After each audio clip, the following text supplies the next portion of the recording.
Separei alguns momentos para falar algo com você que eu falei nos meus 16 anos de ministério, pouquíssimas vezes. Minha mãe veio do Nordeste. Meu pai era casado, pai de 2 filhos, e ela 14 para 15 anos quando ele a engravidou. Minha mãe me teve com 15 anos, a família tinha vindo do Nordeste, passou por Minas Gerais, e meu pai me tomou da minha mãe, talvez com o propósito de puni-la, mas ele não podia me criar. Me deu para uma família, que me deu para outra família, que me deu para outra família, que me deu para outra família, e eu fui pulando de família em família, crescendo sem um padrão de comportamento, porque não tinha comportamento. Porque eu ia ter comportamento sendo criado em lares? Não tinha.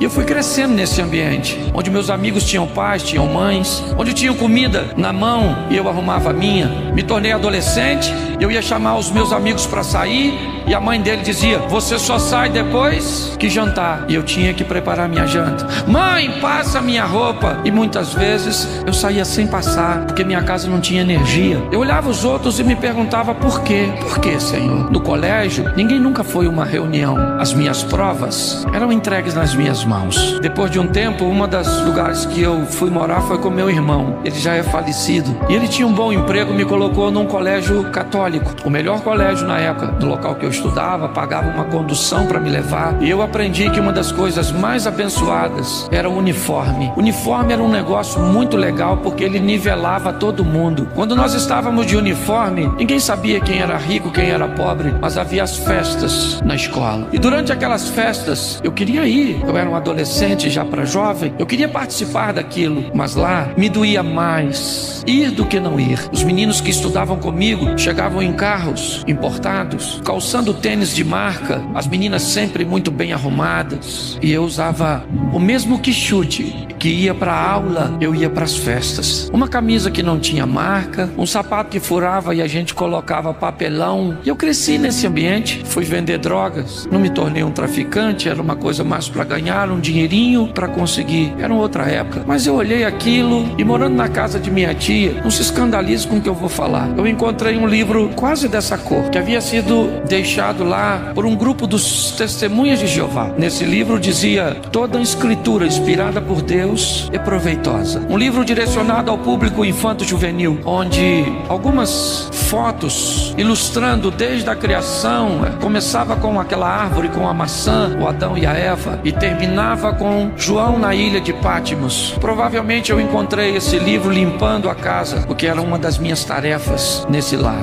Durante os 14, acho que de 14 a 16 por aí, eu li aquele livro umas 40 vezes. Eu não sabia por quê, mas eu lia aquele livro, eu lia sempre que podia. Eu nunca tinha entrado numa igreja evangélica, mas eu li aquele livro diversas e diversas vezes, e eu não sabia por quê. A Bíblia eu nunca tinha pego, aliás eu tinha medo dela. Eu achava um livro meio perigoso, meio místico. Lá na casa do meu tio, ele era católico, e ela ficava aberta no Salmo 91, que estava amarelo. Você virava para o 92, a página seguinte estava novinha, mas ali era meio que um amuleto, não podia desvirar. E o tempo foi passando.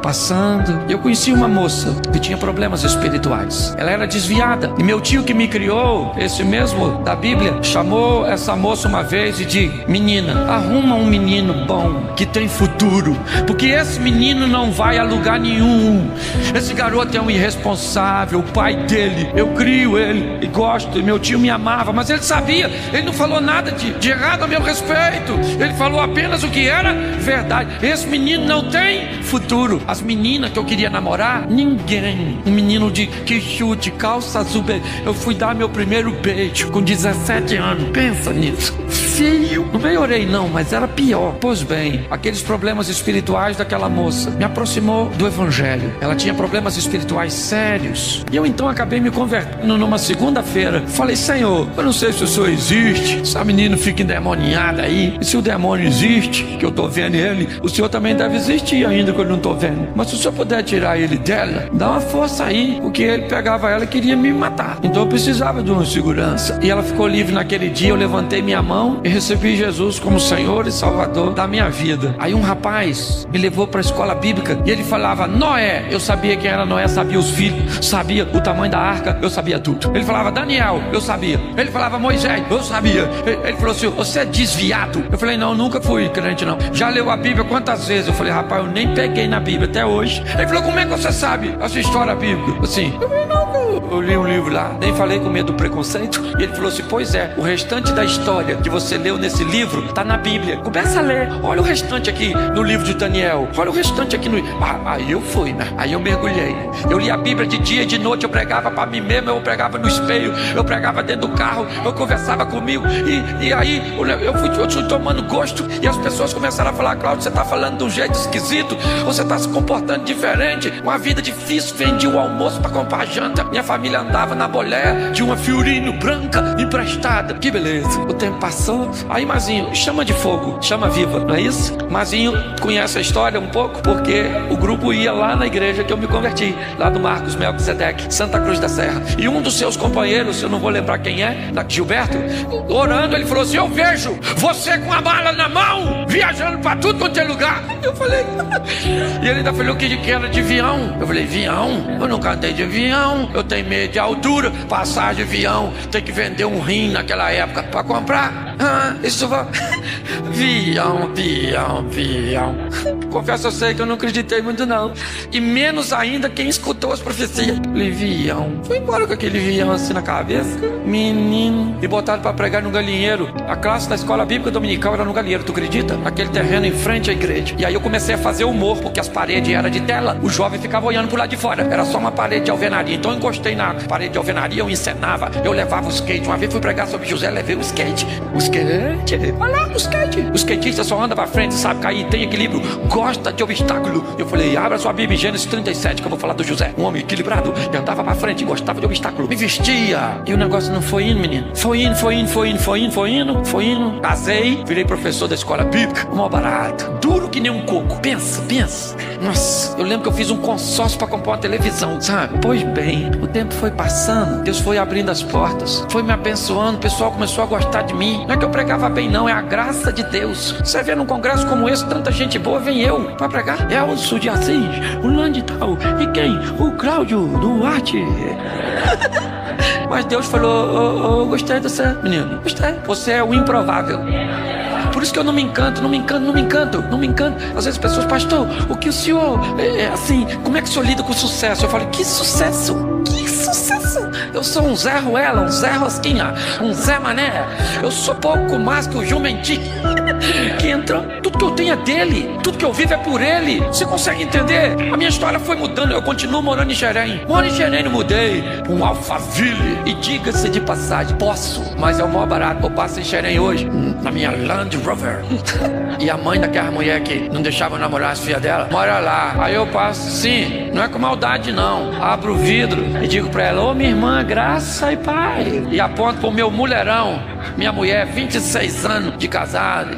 Fecha o vidro e diz, aí filha, dizia que eu não podia namorar a filha dela, que não tinha onde cair, morto. E minha mulher olha e diz assim, Cláudio, eu tive olhos de águia. E eu falo, você deu foi uma sorte desgramada.